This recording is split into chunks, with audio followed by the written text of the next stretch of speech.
According to Roman legend, Rome was founded by Romulus in 753 BC. However, the vast amount of archaeological evidence uncovered since the 1970s suggests that Rome did not assume the characteristics of a united city-state as opposed to a group of separate hilltop settlements before around 625 BC. The same evidence has also conclusively discredited Alfoldi's once fashionable theory that Rome was an insignificant settlement until c. 500 BC and that, consequently, the Republic was not established before c. 450 BC. There is now no doubt that Rome was a major city in the period 625 to 500 BC, when it had an area of c. 285 hectares and an estimated population of 35,000. This made it the second largest in Italy after Tarentum and about half the size of contemporary Athens' 585 hectares, including Piraeus.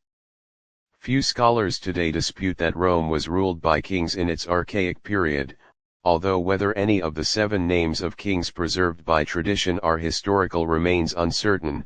Romulus himself is generally regarded as mythical. It is also likely that there were several more kings than those preserved by tradition, given the long duration of the regal era, even if it did start in 625 rather than 753 BC. The Roman monarchy, although an autocracy, did not resemble a medieval monarchy. It was not hereditary and based on divine right, but elective and subject to the ultimate sovereignty of the people. The king, Rex, was elected for life by the People's Assembly, the Comitia Curiata originally, although there is strong evidence that the process was in practice controlled by the patricians, a hereditary aristocratic caste. Most kings were non-Romans brought in from abroad, doubtless as a neutral figure who could be seen as above patrician factions, somewhat like the podesta in medieval Italian cities. Although a king's blood relations could succeed him, they were still required to submit to election. The position and powers of a Roman king were thus similar to those of Julius Caesar when he was appointed dictator for life in 44 BC, and indeed of the succeeding Roman emperors. According to Roman tradition, in 616 BC, an Etruscan named Lucumo, from the town of Tarquinii, was elected king of Rome as Lucius Tarquinius I. He was succeeded by his son-in-law, Servius Tullius, and then by his son, Lucius Tarquinius II. The establishment of this dynasty of Etruscan origin has led some dated historians to claim that late regal Rome was occupied by troops from Tarquinii, militarily and culturally Etruscanized. But this theory has been dismissed as a myth by Cornell and other more modern historians, who point to the extensive evidence that Rome remained politically independent, as well as linguistically and culturally a Latin city. In relation to the army, the Cornell faction argue that the introduction of heavy infantry in the late regal era followed Greek, not Etruscan, models. It seems certain that the monarchy was overthrown in c. 500 BC and replaced by some form of collegiate rule. It is likely that the revolution that overthrew the Roman monarchy was engineered by the patrician caste and that its aim was not, as rationalized later by ancient authors, the establishment of a democracy, but of a patrician-dominated oligarchy. The proverbial arrogance and tyranny of the Tarquins, epitomized by the rape of Lucretia incident, is probably a reflection of the patricians' fear of the Tarquins' growing power and their erosion of patrician privilege, most likely by drawing support from the plebeians, commoners. To ensure patrician supremacy, the autocratic power of the kings had to be fragmented and permanently curtailed. Thus the replacement of a single ruler by a collegiate administration, which soon evolved into 2 praetores, praetors, renamed consuls in 305 BC, with equal powers and limited terms of office, 1 year, instead of the life tenancy of the kings. In addition, power was further fragmented by the establishment of further collegiate offices, known to history as Roman magistrates, 3 aediles and 4 quaestors. Patrician supremacy was assured by restricting the eligibility to hold the republican offices to just patricians. The establishment of a hereditary oligarchy obviously excluded wealthy non-patricians from political power, and it is this class that led plebeian opposition to the early republican settlement. The early republic, 510 to 338 BC, saw a long and often bitter struggle for political equality, known as the conflict of the orders, against the patrician monopoly of power. The plebeian leadership had the advantage that they represented the vast majority of the population and of their own growing wealth. By 338 BC, the privileges of the patricians had become largely ceremonial, such as the exclusive right to hold certain state priesthoods. But this does not imply a more democratic form of government. The wealthy plebeians who had led the plebeian revolution had no more intention of sharing real power with their poorer and far more numerous fellow plebeians than did the patricians. It was probably at this time around 300 BC that the population was divided, for the purposes of taxation and military service, into 7 classes based on an assessment of their property. The 2 top classes, numerically the smallest, accorded themselves an absolute majority of the votes in the main electoral and legislative assembly. Oligarchy based on birth had been replaced by oligarchy based on wealth.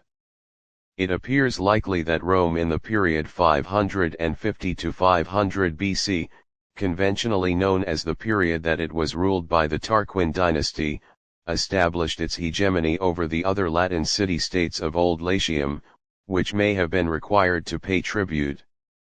The fall of the Roman monarchy was followed by a war with the Latins, who probably took advantage of the political turmoil in Rome to attempt to regain their independence. The Romans apparently prevailed, scoring a notable victory over the Latin forces at Lake Regillus sometime between 499 and 493 BC. But instead of restoring their previous hegemony, the Romans settled for a military alliance on apparently equal terms with the Latins. According to the sources, the Foedus Cassianum was a bilateral treaty between the Romans and the Latin city-states. The impetus to form such an alliance was probably provided by the acute insecurity caused by a phase of migration and invasion of the lowland areas by Italic tribes occupying the mountains surrounding Old Latium, notably the Equi and Volsci, in the period after 500 BC. The new Romano-Latin military alliance proved strong enough to repel the incursions of the Italic mountain tribes, but it was a very tough struggle. Intermittent wars, with mixed fortunes, continued until c. 395 BC. The Sabines disappear from the record in 449 BC, presumably subjugated by the Romans, while campaigns against the Equi and Volsci seem to have reached a turning point with the major Roman victory on Mount Algidus in 431 BC. In the same period, the Romans fought 3 wars against their nearest neighboring Etruscan city-state, Veii, finally reducing the city in 396 BC, probably increasing the Ager Romanus, Roman territory by c. 65%. At this juncture, Rome was crushed by an invasion of central Italy by the Gallic Senones tribe. Rooted in the Battle of the River Allia in 386 BC, the Roman army fled to Veii, leaving their city at the mercy of the Gauls, who proceeded to ransack it and then demand a huge ransom in gold to leave. The effects of this disaster on Roman power are a matter of controversy between scholars. The ancient authors emphasize the catastrophic nature of the damage, claiming that it took a long time for Rome to recover. Cornell, however, argues that the ancients greatly exaggerated the effects and cites the lack of archaeological evidence for major destruction and the building of the so-called Servian Wall as evidence that Rome recovered swiftly. The wall, whose 11-kilometer circuit enclosed 427 hectares, an increase of 50% over the Tarquinian city, was a massive project that would have required an estimated 5 million man-hours to complete, implying plentiful financial and labor resources. Against this, Eckstein argues that the history of Rome in the 50 years subsequent to 386 BC appears a virtual replay of the previous century. There were wars against the same enemies except Veii, that is the Volsci, Equi, and Etruscans in the same geographical area, and indeed against other Latin city-states, such as Praeneste and Tibur, just 30 miles away. In addition, a treaty concluded with Carthage in c. 348 BC seems to describe Rome's sphere of control as much the same area as in a previous treaty signed in the first years of the Republic 150 years earlier, just Old Latium, and not even all of that.